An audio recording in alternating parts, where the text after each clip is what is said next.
honestly, how many of us can say that we have never doubted or questioned God or his plans? That's right, none of us.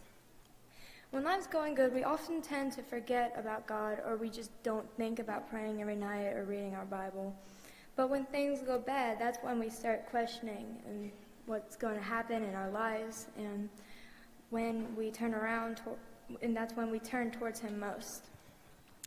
In Joshua 1:9, it says, "Have I not commanded you? Be strong and courageous. Do not be afraid. Do not be discouraged, for the Lord your God will be with you wherever you go." Almost everyone is afraid of something, whether it be snakes, clowns, or whatever. Fear is a natural human response to anything our body does not like. However, we're told to not be afraid. Well, how can we do that? Well, that's when our trust comes in. Psalms 9:10 says, "Those who trust in you know your name," those who know your name trust in you. Before I got saved 2 years ago at my first time at Refuge, I honestly couldn't tell you one thing about who God is besides love. I've been going to this church since I was in the 3rd grade, and now I'm in the 9th, so I should have known something, but I didn't. When I went to Refuge, I expected to just have fun with the youth group, and I didn't expect to go home any different. I'll admit that. But when I was put into Rec and Play group with kids ages 1 to 13, they were some of the best kids I had ever met. When we read to them the children's stories from the Bible, I honestly couldn't say that I knew any of them. I got close to this one little girl named Kayla, and one day she asked me about Refuge and God. I had to tell her to ask one of the friends that I had made because I didn't know anything. When I went back to the dorm, I thought about Kayla and how I couldn't help her.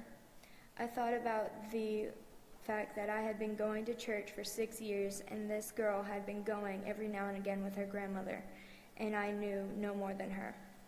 That night, after youth devotion, everyone was asleep. I lied awake thinking of how I could be so clueless and go to church regularly for 6 years. I laid there realizing that I had only been going through the motions and not really listening to what anybody had told me. I broke down in tears and looked over at my sleeping roommate, who I had been so jealous of for being brought up in the church and having a perfect example of who a Christian should be for a mother and knowing who God is. I cried out to God and apologized for not listening and asked him to come into my heart. The next morning at breakfast, people seemed happier and more enlightened. Jason could tell something was different, and when I told him, I had found out that Josh had also asked God into his heart.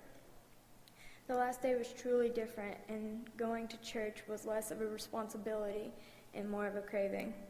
Wednesday and Sundays were and still are my favorite days, although there are things and obstacles in my path.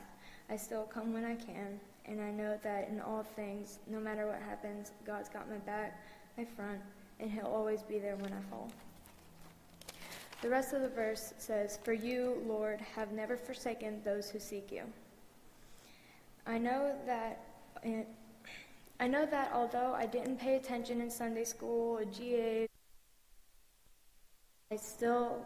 God still loves me, and no one can take that away from me, even the devil himself.